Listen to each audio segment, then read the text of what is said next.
Hi guys. Hi guys. Today I'll be showing you how to create an event using Eventik platform so that your attendees can know more about your event and buy tickets in a very convenient way. So once you visit eventik.com.au, you will be presented with our homepage.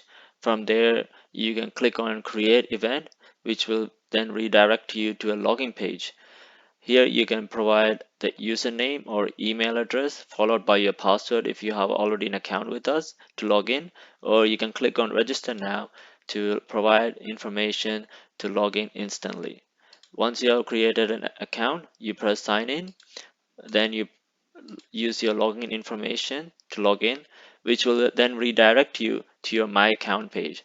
Here you can have a glimpse of your dashboard with your latest account updates, orders of your previous tickets that you have brought, then your address, your mailing and your shipping address, then your payment method that you used to buy tickets with, then a basic account details such as username, password, email address. But for this scenario, we want to create an event for you as an organizer. So you click on create event once more, which will take you to a page where you fill in details and tell your audience more about the event. So you provide as much as detail as you can so that your audience can know more about your event. So for this test, I'm going to be creating a festival as my event. So event title is the name of your event. For the purpose of this, I'm going to be calling it Sydney Festival. Then you select which is your event type. So for me, for this event, it is a festival. So I click on festival or fair so that my audience can categorize when they search for an event in this website. So it is a festival or a fair. Then you select whether it's an online event or a physical event. So my festival is going to be a physical event. So I'll be clicking no, then I have the option to provide a location, which is Parramatta Park. Just say, if you clicked online event, if it's an yes, then you will not be asked to provide a location. Then you choose a banner, a nice graphic design or a poster for your event, so that the audience can view a bit more information or like relate to the theme of the event. Then a description of what your event is as much as you can so that your audiences can know more about your information, more about the event without contacting you. So I already typed up a description, so I just copied and pasted that in here. Then you have your registration email address. For example, I can put Eventik as the registration email or URL, which means that any updates for this specific event will come to this email address, such as whenever someone buys the tickets or when someone has any inquiries, anything will come to this email. Then you click on the start date of when the event is going to happen. So for this event, let's say it will be happening this Saturday on the 22nd. Start time is optional, so I will just put 8 a.m., but you don't have to put anything. And end date is also optional, but I'll be putting the same day as the end date, and it will finish, let's say, 6 p.m. on the same day. Registration deadline is actually the last day to register for the event, and that can be, let's say, a day before the event or on the day or few hours before the event. It does not matter, but it is necessary to have a registration deadline so that your audience can know when they need to register by. Registration limit is also optional, but we can put a registration limit so that people know that after this they will not be able to register for the event. During this COVID time, it is sometimes necessary to have a limit for your event. For this scenario, I will be having paid tickets and free tickets so that you can know more about how to create tickets for your event. So paid ticket, if you click on it, will open up more fields to provide more details about your event. So your ticket name will be say general entry if you have multiple paid tickets for your event.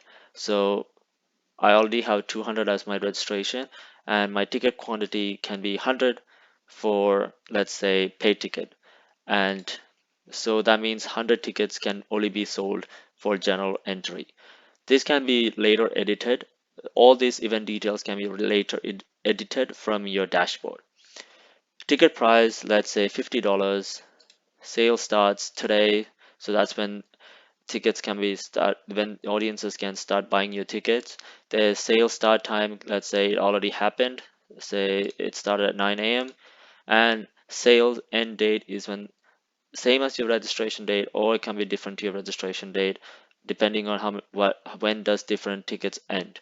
So let's say this ticket sale ends on the Friday before the event, and let's say that it ends on the 11:30 that day.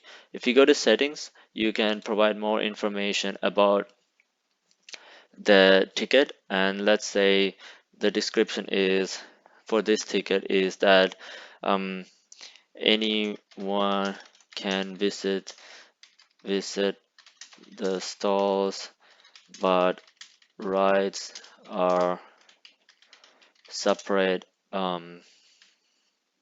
purchase. So that means people with general entry can visit any stalls, but they have to buy separate tickets for rides.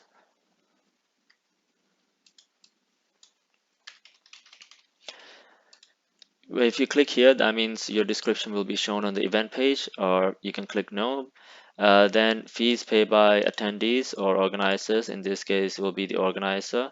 And then ticket visibility, let's say if whether you want it to be public or private. Public means that it will be displayed on the Eventik page and anyone can buy it, but if it means private, means that only the organizers can see the ticket and no one else can buy it. So if you want to create a ticket now and later on publish it, you put as private, and then you can later on publish it as you need. So for this example, I'll be putting as public. Minimum ticket and maximum ticket is the number of ticket that or attendee can buy per transaction. So if you put one, that means they can only buy a minimum of one ticket. If they and maximum of 6 ticket. If it's a family ticket, say two kids and two children, two adults and two children, then you put four as the minimum. So four ticket and max as four. That means they can't buy like 5 tickets. So in this case, we'll leave it empty so they can buy as many tickets as they want. Show remaining ticket means that show remaining ticket means that the when they visit the event page, they can see how many tickets are left for each section. And sold tickets individually means that they one ticket per customer, so they can't buy more than one ticket. Ticket priority means that if you have multiple tickets and you want this to be the first ticket on the list, then you put one. If you want this to be the second ticket on the list, you put two.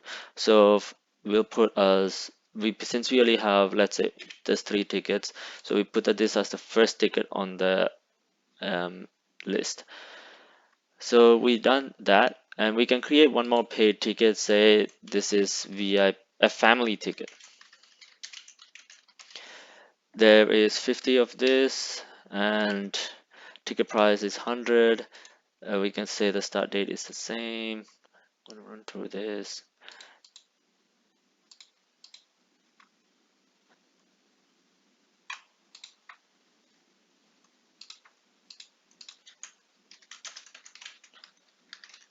So that in this case, the description will be 2 adults and 2 children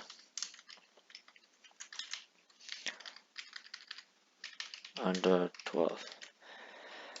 And then you can show the description on the page, pay by attendees, public. Here is where you put 4 as the minimum and 4 as the maximum. So that means it is set on 4. There will be ticket for 4 people.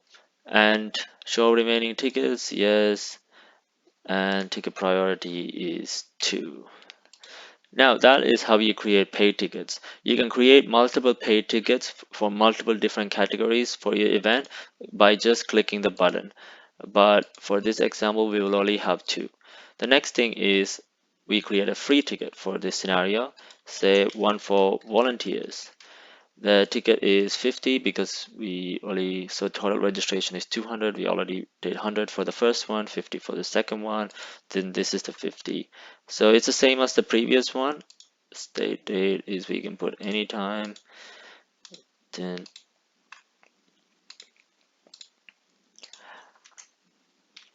so we can,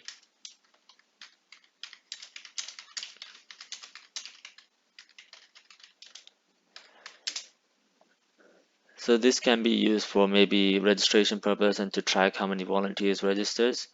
Um,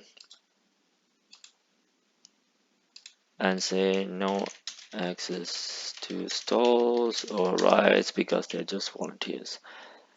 We can show them on the thing. Minimum tickets is maximum tickets. It doesn't matter because they can buy, let's just say one because only one volunteer can buy one ticket. Show remaining tickets, yes. Ticket priority is, we can leave it empty because we literally have this in order now, but we'll just put as third. Um, So if you want to, the next action is the information to collect. So the first, when an attendee uses the ticket to purchase, first will be the billing address and the billing details. But if you want uh, specific information to be collected for, let's say, a buyer only, so the person who is buying the ticket, say for like 5 people, you only want to collect the information of the buyer who's buying the ticket for all 5 people. But if you want each attendee, so all 5 people will have to provide their information. The buyer has to provide information of all the 5 attendees. We'll just say buyer only. Let's say we want the buyer's full name. Here you can click on the organizer details. So here, if you already have an organizer for in your dashboard, you can just click on that. But if you do not have an organizer, you can create an organizer using this page. So you provide the organizer's name, organizer's description. Let's say if you're Eventik, let's say you're a ticketing company, you can put that as your organizer description. You can put a logo for your um, organizer so that audiences or the attendees can know which, like, know which brand or which event organizer you are from just the logo. Organizer's email, if people have any inquiries, they can contact using this email. Your website, Facebook, Instagram, YouTube, Twitter URL, so people can visit those pages to get more information. But I already have an organizer created called Eventik, which is this platform, and say venue details. If you already have a registered venue in your dashboard, you can just click on that venue, or you can provide a new venue, such as by providing your venue name, conference hall, or like say a big, if it's a well-known place, a theater or something, you can put theater name. Then you provide venue description. If you have a venue logo, that's optional. If you want to provide website, Facebook, Instagram, YouTube, Twitter URLs for the venue, you can also provide that so that your attendees can click on those and get more information. But for this example, we'll just click on conference hall as our venue because I already created that. So then once you have all the information that you want, all the tickets that you want in this page, you are ready to hit preview so that you can see how your event will look for your attendees. So there's the banner that I uploaded, event name, Sydney Festival. This is how many people have viewed your event, organizer's name, the description that I put in for the event, date and time, when the event starts, when the event ends, when the last day to register, and the location so that your attendees can know where it is, the category or the type of event, and they also have links to share online. This is the organizer details that I provided. I provided my Eventik logo, followed by a website, Facebook, Instagram links, and then a description of the organizer. Then I provided the venue. I have not uploaded logo, but you can upload a logo here, venue name, and a venue description. And this is a map of where the event is going to be held at. So once you are happy with all this information, if you're not happy, you can go back to edit listing. But if you're happy with it, you click on submit listing, and which will then provide a approval message saying event submitted successfully. Your list will be visible once it is approved. So it will not appear instantly. It will come to us. We will verify that it is not a spam or a unnecessary event that was created by random people, but it is a legitimate event. We will approve it, and then once it is approved, it will come in this web page. But for this example, I will approve this event instantly so that you know how it will appear in the website.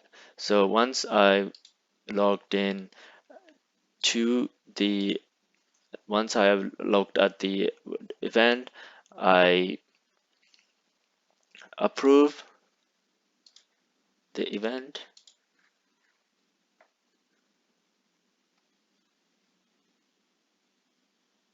So I approved the event and I just hit refresh. And once I refreshed, here it is, your event is visible and on the website. Well, now as a user, I can see that the event is here. The same information that I previewed with, now I can see all the ticket that I've already assigned and the ticket name, ticket price, when the ticket will end, ticket description, and 2 people, 4, and volunteers 1. So once this is how you create an event using Eventik platform and how your attendees will be able to view your event and buy tickets for the event. Thank you for using Eventik platform.